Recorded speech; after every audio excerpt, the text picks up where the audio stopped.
Hi, this is Art, and this is from my book, And Another Thing, an eclectic collection of musings, afterthoughts, and paternal rantings. One Saturday afternoon in the late 50s, two 12-year-old boys were playing and having a conversation. Art, so what do you want to do? Andy, I don't know, what do you want to do? Art, it doesn't matter to me, what do you want to do?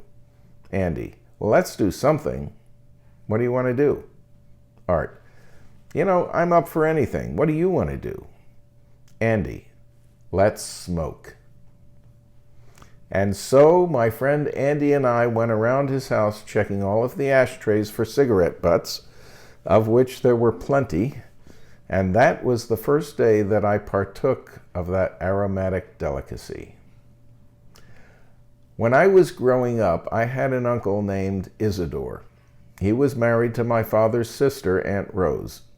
Uncle Isidore was a nice man who was always joking around, and he never seemed to talk down to me, even though I was just a kid. He would say things like, "My name is Isidore. Anything that has a knob is a door." Then he would say, "Get it?" I would say, "Uncle Isidore, where did your pants come from?" And he would say, "Oh, they came from Pennsylvania." Then I would say, "Uncle Isidore, where did your shoes come from?" And he would say, "They came from Jerusalem." His socks came from Chicago, and so on. You get the idea. Now, you might ask, what does all this have to do with smoking? Well, nothing really, except that when I think of smoking, I think of Uncle Isidore. You see, Uncle Isidore was a very sick man. He was constantly in and out of the hospital. In fact, I remember one time my parents went to visit him in the hospital and talked about how bad he looked and that the prospect for recovery didn't look good at all. Then he would rally and be healthy as a horse until the next time. This must have gone on 4 or 5 times while I was growing up. Uncle Isidore would be on his deathbed, and then he would rally. The guy must have been as strong as an ox. Well, of course, the doctors told Uncle Isidore to give up smoking, and he did. Sort of. When I was 12 or 13 years old, Aunt Rose and Uncle Isidore would come to our house for a visit. And Uncle Isidore would come over to me when no one else was paying attention, and he would whisper in my ear, "Give me a cigarette." So I would disappear for a few minutes and come back downstairs to hand off the contraband. Uncle Isidore would discreetly slip it into his pocket, and several minutes later he would announce that he was going outside for some air. Funny that neither of us was allowed to smoke. I was 13 and he was deathly ill, so I knew he wouldn't be telling on me, and he knew I wouldn't be telling on him. When you think about it, it was kind of a cool bond between the two of us. Now, you might ask, why would a man in such poor health do such a dangerously unhealthy thing?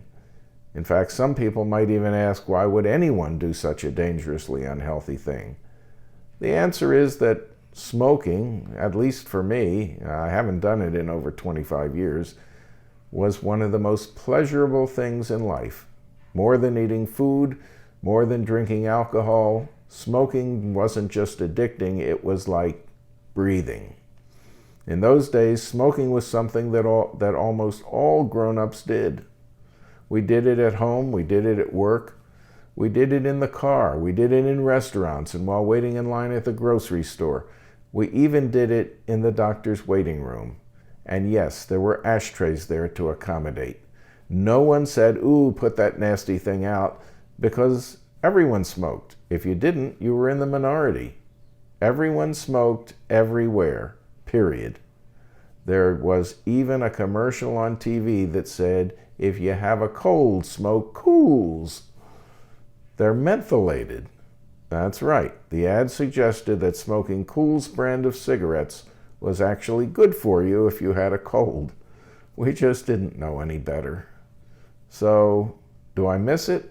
Well, yes and no. The craving does diminish with time, and other things have taken its place. Now I'm addicted to Diet Pepsi.